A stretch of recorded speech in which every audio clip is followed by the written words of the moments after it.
Thank you everyone, thank you. I finally made it here after our disastrous trip on public transport, but they said they'd reverse my ticket, so that's 80 quid saved. My name's John Lawrence, second generation Windrush. I'm going to start off with my old man. And if you know your history, you'll know the relevance of his name, Granville Wilberforce Lawrence. They mean something in English history then. I were up in Hull just the other month, going to the Wilberforce Museum there, talking about his spire and stuff like that. So that was my dad's name, never changed it.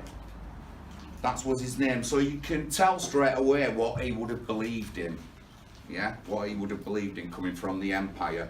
He wasn't a person, he wasn't like these, he wasn't like the Caribbeans down at Speaker's Corner who would say that that's a slave name. That's what they'd say.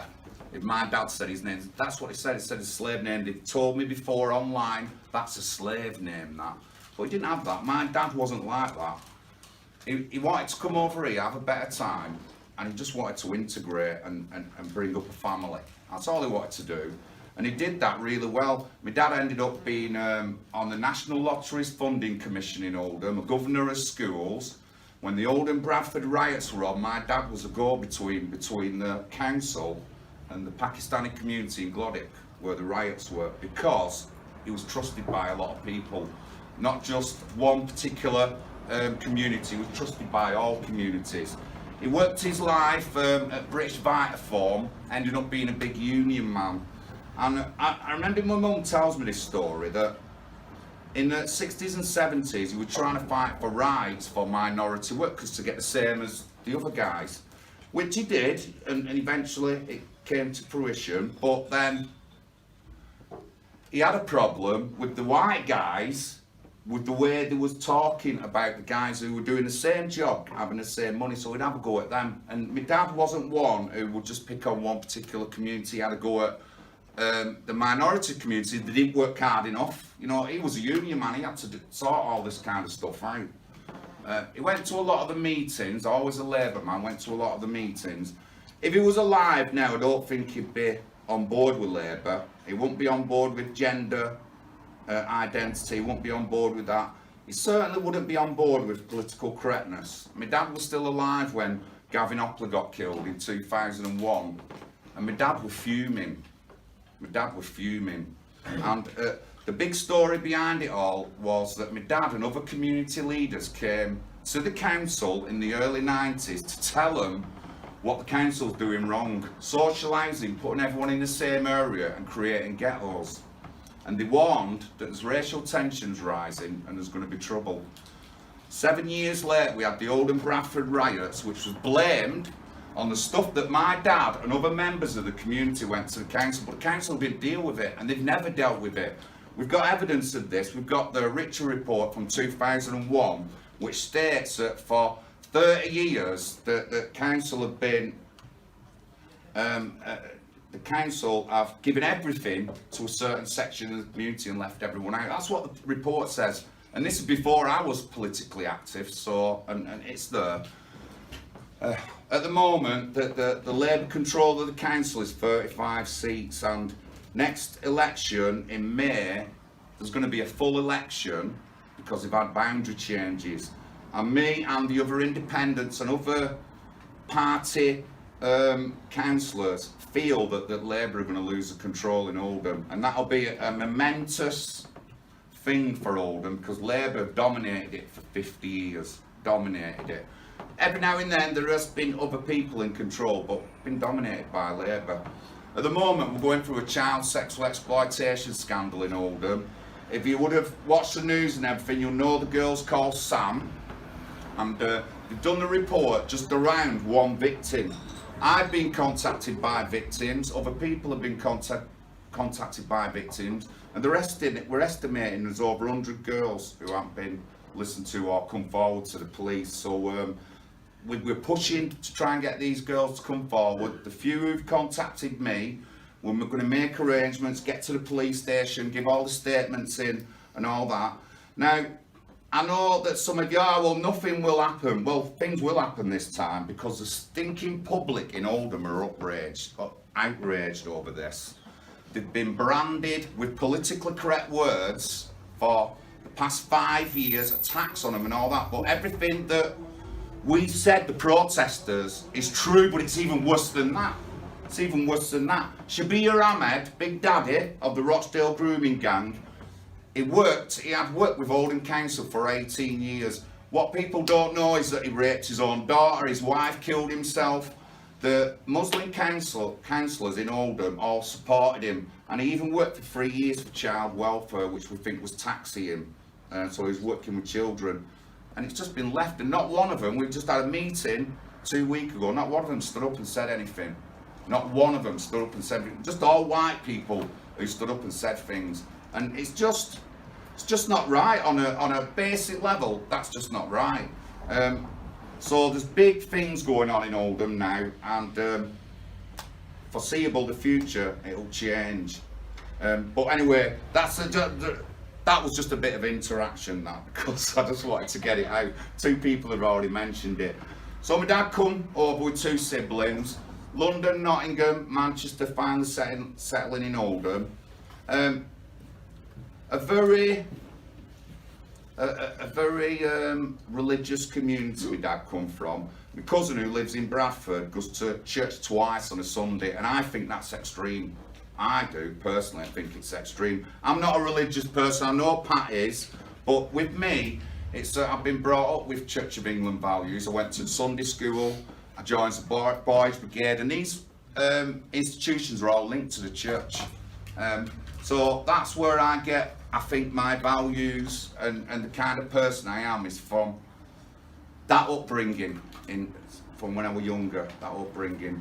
We didn't preach here at Sunday school. We never denounced anyone. We never said that, I never even said that. No one told me that you go to hell if you do this or anything. No one told that at Church of England in Oldham, But that's the kind of person I am. But I do believe that the church and faith can have a good, it can be good on communities by bringing them together. I mean, even if you're not a church goer, you would have gone to church singing, you would have gone to church to see someone baptised or christened or whatever.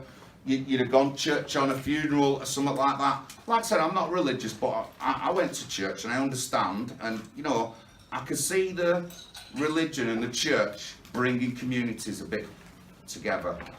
Even if you're not religious, we've just had 2 years of lockdowns, all them people stuck at home, no one to talk to or anything, or just online or anything. Churches can bring people together, people who don't get that kind of contact with people, or people who need to contact with people. So we're going to go down that route with the party, certainly. So growing up, my dad started working, like I said, he had a decent background. The school I went to, I would say it was about 80% white. There was only a couple of Muslim people there, and the rest was Caribbean, mainly West Indians. And we got brought up, but then I started to see things change myself on a street level. In the 90s, we had, in the 90s it started with girls getting sexually assaulted from taxi ranks. And I know this because I remember a certain area in Oldham, all the dads come down and threatened to burn the taxi rank down because all these girls were getting sexually assaulted in taxis. And if they were drunk, it'd be easy for the police and the authorities to brush it under the carpet and stuff like that. I mean, I'm not really in for kids drinking beer or taking drugs. I think no one should be drinking till they're 21, really, myself. Not 18, minimum 21. I put that up to 25 or something like that, me. It makes us so vulnerable. And a lot of you would have been in that position if you drink, where you've been that vulnerable before and you've just not realised. And I know that we hear the authorities saying about, well, they didn't know what was going on, or they didn't know how to handle it and all this. So this is, in Oldham, this is the 90s. The same thing's going on now, they still haven't learned anything. And it's the same across the country, Telford, Rotherham, they've just not learned anything. And, well, it's maybe they've not learned anything, they don't want to learn anything, that's what I would say. So that was in the early 90s. Then my dad, with other community members, went to the council to say about the rise in racial tensions and things like that, and then a few years later we had the Oldham Bradford riots, which was blamed on the things that them guys, my dad and other members of the community, doing my dad, I think there was 2 Pakistani community members and a couple of white guys who all went to the council because they could see what was going on the streets, but the council didn't deal with it. And that's explained a bit more in the Ritchie report. So I started my working life before I left school. Come from a working background. My mum's family had worked in the mills and all that. You know, so that's what I wanted to do. I wanted to work. So I never went into further education or anything. I started work before I left school, doing a 40-hour week in my holidays, and then I was working after school. And you know, I went out in Oldham. Oldham was a big part of town in the 90s. If anyone has been up there or from the north, you'll know that. We had all the best clubs, all the acts came to Oldham and stuff like that.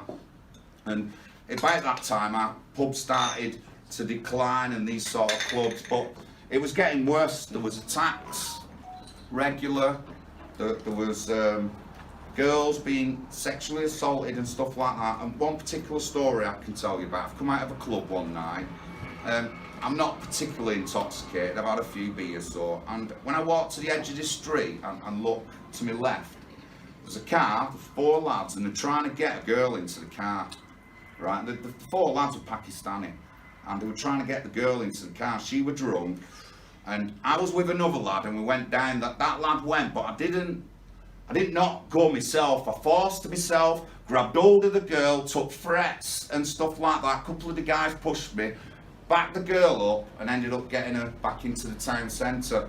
I recognised her, I knew where she lived. So I got a taxi that night, exact opposite, and it was an expensive one, 15 quid. She lived right on the outer edge of Oldham. And I said to her, right, I'm not going to say nothing to your dad, but I want you to meet me tomorrow and going to the police station. So she did. She met me the next day and we went to the police station. If I were 25 or something like that, she might have been about 20. And I don't think she was underage at that time. It's 21 now in Oldham Town Centre, but I think it were 18 about that time. And I told her off for drinking too much and leaving her mates and not being out with someone who's going to look after them. All the things that you tell your daughter or your sons or whatever. I said all this to her and went to the police station and the police just wouldn't have none of it. They wouldn't take any details. They wouldn't, oh, she's just drunk. No, it was someone she knew. No, it weren't, mate. I know, they weren't. They were Pakistanis from Glodick and Pakistanis don't do stuff like, they're not supposed to do stuff like that. So they might end up marrying their own. There was I had a bit of a argument with this guy. We went back a second time, but I didn't go back again after that. Why? Because I was in trouble. I've been in a bit of trouble with the police. Nothing bad, but you know, I tried twice. She learnt a lesson. I know she has. I see her. Never did tell her dad. I only said that I'd tell her family if she wanted me to, but I wanted her to come to the police station. If she didn't want to come to the police station, I'd gone straight to her family and told them what happened. But you know, there were these kinds of incidents. I weren't the only person to experience this. There were lots of lads I know who'd seen these kind of things happening in our town. I wasn't politically active. I was voting, and I think the last time I voted for Labour might have been about 99 or 98 or something like that. But I didn't vote for them again after that. Obviously the riots came, like I said, and then a year later, a big change for me was Gavin Opley's death in Oldham. Danny's here, Danny's here, Danny knows Gavin and the story, but he went into the Glodwick area. At this time, around that 2000 year, there was lots of talk on the media about no-go zones around the country. Oldham were one of them, and it was a no-go zone after the riots, and Gavin and his 2 mates had gone into that area. They got chased. One of them got into some family's house who let him in the Glodick area, some Pakistani family, thank you. The other lad made it back to town, but Gavin didn't make it. They cornered him, And what killed him, well, what finished him off was a flying kick to the head, assisted by a fence, and just smashed his head on the floor. 3 days later, he's dead. And that night I was out in town, and the police came to me, and it was at the top of Waterloo Street, because it was underneath the bridge where he'd been killed, and it was the top of Waterloo Street. And what the copper said to me, he said, "Have you seen anybody being chased or being chased by a gang of lads?" I went, "No." I just said, "If he's gone that way," which was the centre of town, says, "I'll be a bit blunt. If he's gone that way," and I'd had a few pints, "he's got a shag and he's gone home. But if he's gone that way, he's not coming back," and that was to Glodick. And I said this to the copper, then 3 days later found out he'd been kicked to death. You know what I mean? And it's never sat with me right at all. If I knew now, if I knew then what I know now, I wouldn't have been like that. But you know, it's never sat with me since. It's never sat with me right. I think that was a big effect to change me, to start going into the political scene, trying to change things in my town for the better and stuff like that. And you know, I talk about it, people say it's not your fault, but you know, I just wish that I'd woke up earlier than that to solve it. And I was saying to someone tonight that a lot of people, they've only just like really woken up in the past 5-10 years. My story now is going back 30 years already. You know what I mean? So it's been a big development for me, seeing it change at that little level. I started to see politically correct words coming out, being used more often, and I started to see the white person in Oldham being absolutely demonised. And that's what they've done over this recent child sexual exploitation. If anyone's said anything, they've just been called politically correct words. You're this, you're that, you're the other. They've been attacked and all that. But since a report come out, what we, the public, was saying, it's 10 times worse. It's 10 times worse, and that's what people I'd been treating us. I'd been going, and I've had people who work for Oldham Council trolling me. When I get in Oldham Council and find out them people, they'll be sacked. They'll be gone out of the job, no matter what. They won't get away with it, they certainly won't. But I heard someone say, what can our party do that other parties aren't doing? Well, I don't see other parties going into local schools pointing out the fake history. David Ossologa, his Black and British book, it's all fake. And there's loads of lies in it, and that's in every stinking school in our country. No one, I haven't seen any party say anything about that. I'm going to be going into these schools and pointing it out to the school people, and if it means I have to go to the council to show the council the evidence of this fakeness, then that's what I'll do. Don't see any other party doing that. Gender identity, we're going to absolutely hit that right, smash on the head. My next leaflet is going to be one full page to gender identity. What I'm hoping is that, like, the minority community, the Muslim communities will vote for me, because Labour won't write a leaflet like this, neither will the Conservatives, and they're pushing it on us. Oldham's already had protests over sex education. Nobody really talks about it, but it was there. No one says anything, and I'm going to use that to take the Labour vote. That's what I'm going to use to take the Labour vote. Pat says I'm overconfident, but I'm not. I'm a working class lad who's very confident and knows his capabilities. I've worked in leadership roles, team leader, I've been a supervisor, junior manager. I can manage people. I could manage people better than the people in the council manager. I know for a fact. So I've got some skills and I'm going to use them. And Oldham's my town. 55 years I've lived there. I've got a good, I'm recognised across the town in different areas. And my 174 votes was off people who haven't voted for ages. That's where my 174 votes came from, the majority of them. Because they won't vote for any other party. No party will come out and have a leaflet like mine or Pat's and be so blunt in telling us what's wrong.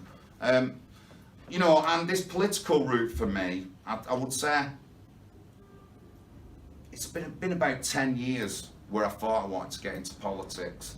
And I did a video the other day, and I was fortunate to meet Bill Weir in Stockton-on-Tees. First thing he said to me, come up to me, said, "You're going to do well in local politics, you, John, because you're a local person and they like what you say." That's what he said. And that's what's happening now, they're liking what I said. We're going to try and get candidates running all over Oldham.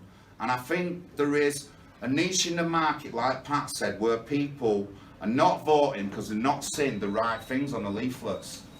They really haven't seen the right things on the leaflets, and they need to go on. And people will start voting for us. So, like I said, it's been a 30-year development for me to get me in this position now. We talked about the riots, the Richer report in 2001, which brings all these things a bit under, and the no-go zones. In here I've said, leading to the so-called myth that was actually true of no-go zones around the UK, and it is. It is, as the posters been put up all around London saying you can't drink in streets and stuff like that. There's also Jewish literature on posters telling you you can't do this and you can't do that. So in the United Kingdom, we've got rights. Everyone's got rights. Woman, man, whatever, we've got rights. We can say what we want, we can drink what we want. No one's there to tell us not to, unless it's obviously an area where you can't drink, like a town centre or something like that. But you know,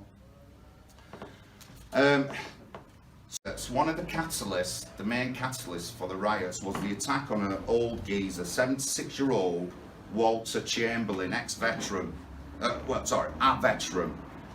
And he was on his way home and he got attacked by 4 youths, but it's the area where he went home in Werneth, which is a Pakistani area. In 2018, a guy got off a tram in Werneth and got 100 kicks to his head and body by 4 youths, 14 and 15-year-old. And I've also shown that in Oldham, certain schools and faith schools as well, they're not even teaching kids English properly. So how are these kids going to get jobs? How are they going to fit into our social structure? They're not going to fit into the social structure. But the government, the councils, and none of them will tackle these issues. None of them will tackle these issues. They're all politically correct and they won't tackle these issues. Like I said, I'm going to look at the schools.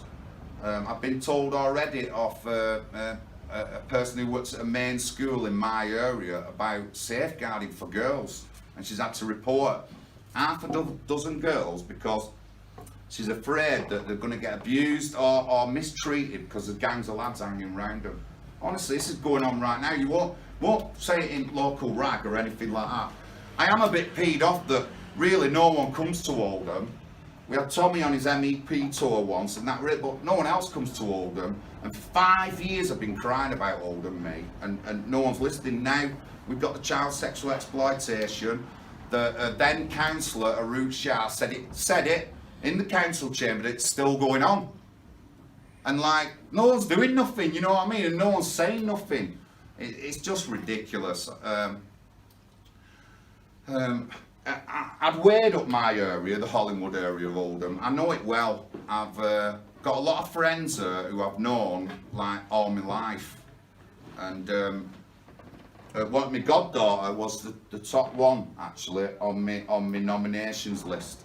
So I know I'm going to do well there. And there is other areas in Oldham. But like I said, we want to be a bit different. And I like history, me. I liked history at school, and I can't stand this fake history. See, I'm going to call all these people out. I'm going to go into school and say, why are you reading a book that's fake?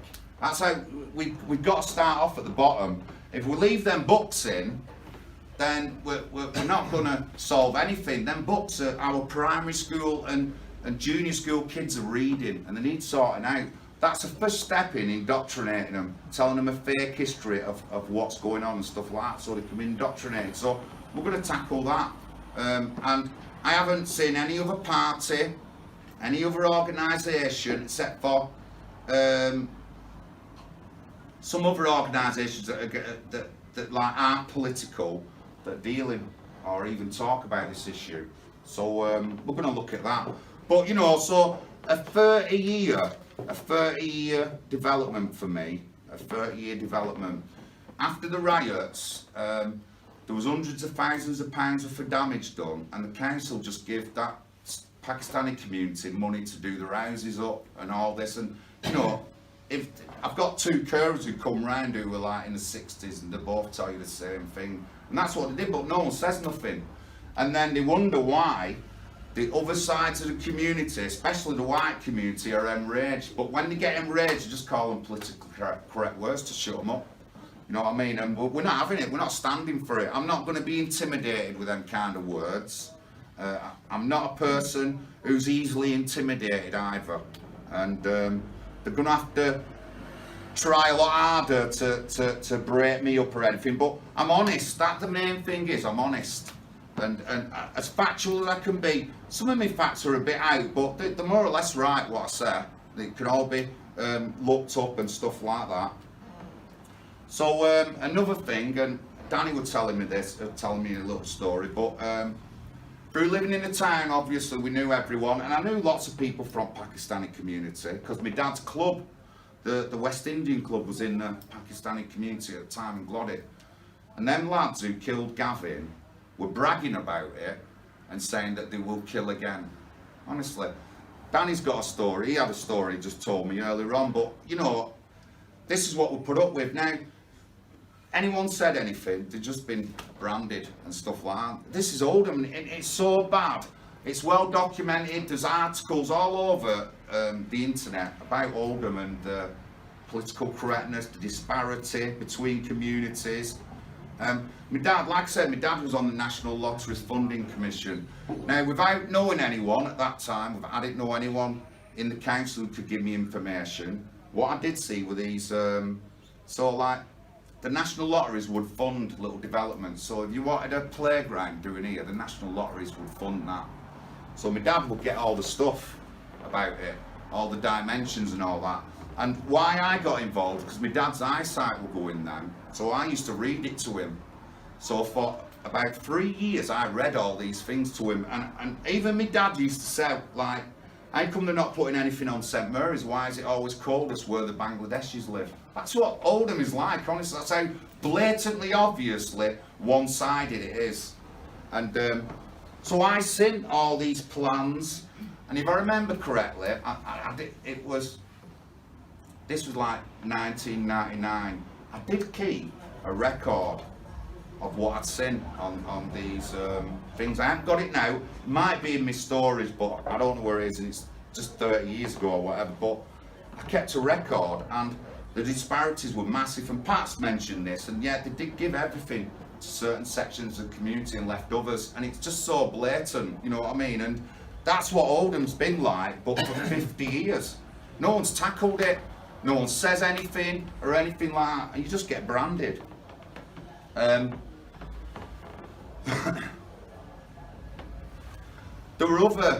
were all sorts of trouble. There were other attacks and stuff like that, and like we've had a lot of like attacks on LGBT people. Now I don't agree with LGBT, but I'm not going to beat anyone up over it. I'm not going to beat a guy up because he says he's gay or anything like that. I'm just not going to do it. It's not in me to do it. But in Oldham, don't be going out at night in Oldham thinking that you'll be alright with being LGBT. There's been about 6 or 7 incidents where the LGBT people have been beaten up by Muslims. No one says anything.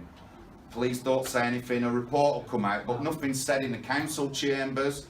I mean, in the council chamber, if I sit, I'll be right up, me, when I'm doing in the council, I'll be right up, right, well, what about all these? What about all these attacks on LGBT people? They're not by white people, so come on, why aren't you dealing with it? You know, I'm in a position now to do that if I get in the council. And as well, I heard someone say earlier on, you said about businesses. Now in Oldham Town Centre, we've got over 30 chicken shops, kebab houses and stuff like that. Now, personally, I'm very picky, me. I know Pakistanis and Bengalis who have restaurants, and I'll eat there, but I won't eat from anywhere else. I refuse to. If I go to someone's house and saying they're getting a curry, I want to see a certificate, maybe from the curry house where they've been to. But anyway, so there's 30 or 40 in Oldham, and let's say there's 3 guys working in and there's 2 delivery guys. Is anyone telling me they're all on the books paying taxes? They're not. They're not paying taxes. They're not. And it's massive in Oldham. This kind of thing's massive with shops and stuff like that all over the country. I heard Pat say it earlier on, and they won't be paying taxes. Them guys will be working cash in hand and claiming benefits as well. And another thing about Oldham is that we are the officially, I would say, the unofficial and officially most destitute, poorest town in the United Kingdom. In the United Kingdom wards in all the country, the top 10, Oldham's got 3 wards in that top 10 of being poor and all that lot. And obviously the minority community wards, but the council won't deal with it. They're always claiming that they want more money and the poor and all that lot. But if you look at the figures, you'll see that like more than 50% of the population don't work. Unless in a white area, it won't be as high. You know what I mean? There'll be more people working, and that's what it's like in Oldham. But nobody will say anything about these issues. No one will put them forward to the council, afraid of whatever. I'm not afraid, and a lot of these issues are going to go right up to our council, and I'm going to put them at the council door. When I talk about gender identity, I'm expecting every single Muslim in council to support me. They should be supporting me. I don't want my kids indoctrinated like that, and neither do a lot of people. So you know, it's up to us, and it's up to me, and up to us what we do. And I mean, some people say, I've said this, and I'm going to say it again. People don't like me saying it. There's only 2 ways to go. You either voting or a French Revolution. And when I mean French Revolution, I mean the guillotine. Them are the only 2 ways that we're going to get our country back. I can't see any other way. We should use everything in our arsenal, and I like common law, and I think that could be useful, but a lot of the common law people, they won't vote. They just refuse to vote, you know what I mean? But I do think common law is good for the working class man, definitely, but you know, it's something to look into. So you know, we've got half a dozen weapons to fight our establishment with, not just voting, common law, other routes and stuff like that. But you know, we have to try, and we'll see what we can do. But so going on now, so I've already explained how the council create ghettos in the 90s. That's what the riots are blamed on. Let's move forward to 2014, Eastern European immigration. What happened? Created ghettos again by putting them all in the same area. There's been protests of Pakistanis against the Romanians. Things in Greater Manchester like distraction theft, handbag snatching, stuff that you see in a city centre dramatically increased because of Eastern Europeans, and that's GMP telling me that. Not me making up, that's Greater Manchester Police. But they've done exactly the same thing. They put them all in the same area. It's created a ghetto, a bit of a no-go zone. If you're not from that area, I just won't walk through it. I wouldn't. The Romanians, they'll say something to you, and they do. I lived in the area, walked through it, and they used to like have a go at me. And look at me, I'm 6'4", you know what I mean? Honestly, they used to say things to me. So other people won't stand a chance. So, you know, they're just repeating the same mistakes over and over again. And I'll bring this to the council. I've already said this, I went through this to Graham Stringer, veteran Labour Member of Parliament in Cheetham Hill, went to a hustings there, and it was 99% Muslims and 1% Jewish, and I think 1 white guy. And I stood up me and said, after this, room just went deathly quiet. Just went deathly. No one could call me any names, because everything I said's true. You know what I mean? No one could denounce me or call me anything, because I was only reading off reports and actual factual things.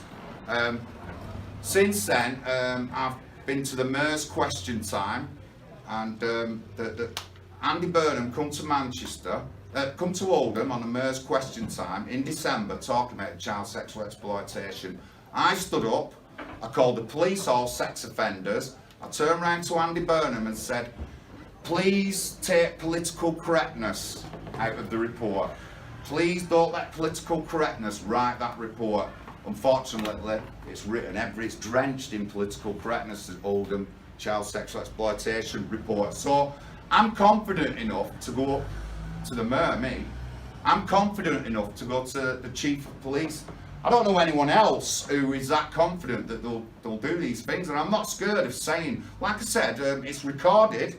It's recorded on the Great Manchester Mayor's Question Time on YouTube, and I call all the police sex offenders, said you're a national disgrace with all the crimes that the police are committing, and like you need to do better vetting on your police force. And I said that to the Assistant Chief Constable of Great Manchester Police and Oldham Chief Constable. And through talking to him and being blunt and honest, I'm gaining a bit of a rapport with him. And I've talked to the Deputy Chief Constable again, and the Oldham Chief Constable said that he will investigate all crimes to do with child sexual exploitation. He said it, it's on video. If he doesn't do that, we'll be burning down Oldham Civic Centre. I tell you, it won't be me, it'll be all members of the public, just normal people. Honestly, because we've got to get them into these positions. They've never been in this position before. There weren't groups like us who'd go to the police and say anything. And if they did, they were just really branded, and like the BNP, they were branded, or NF, they were all branded and pushed to the side. And but now, more normal members of the public are standing up and speaking out. I'm one of them. And so we're going to put pressure on them. We've got another meeting on Thursday. I'm going to try and get a question in. I have said a particular question, but I'm not going to say that. I'm going to go straight on to talking about political correctness when I'm in the council meeting. If I get a chance to do a bit of a speech on Wednesday. But, you know, no one's been pushed to integrate, and it's just ended up on a one-sided country. And you know, I'm not gonna say that there ain't no like white people aren't the top of the list. I'm not gonna say it because they are. But then again, I've always said this: it's a Western world and capitalism that's under threat, and I'm as much under threat. As soon as the whiteys have gone, they'll be after me next. You know what I mean? And I won't stand a chance. But you know, it is, and I've seen this in Oldham. I just told you earlier on, there was a lad. I said to a couple of people down there, about 3 weeks ago, a woman's come on Facebook, and one of the schools in Oldham that we've had a bit of religious trouble with over praying. A gang of lads in the classroom beating a white lad up in front of a teacher. Honestly, this is what's going on in Oldham right now. It's not on the news. The news won't put it on. It's not on the news. I talked to the mother, and I said that if she needs any support or help, then there's us and a load of others, members of the public, who will go forward on this case. But, you know, no one says anything. No one does anything. None of the white people in the council will say anything. None of the Tories or the Lib Dems, they won't say it. We have now, in Oldham Council, we've got some independents in, and they are saying the things that I'm saying now. They're pushing for, on the 13th, they want another report done, because the report done into child sexual exploitation we just had was done by 2 guys linked to Manchester and the Labour Party. That's not good enough. They want an independent report doing. So the independent group called Failsworth Independent Group, along with Tory councillors, along with the Tory councillors, are pushing to get this report redone. So, you know, we're making changes.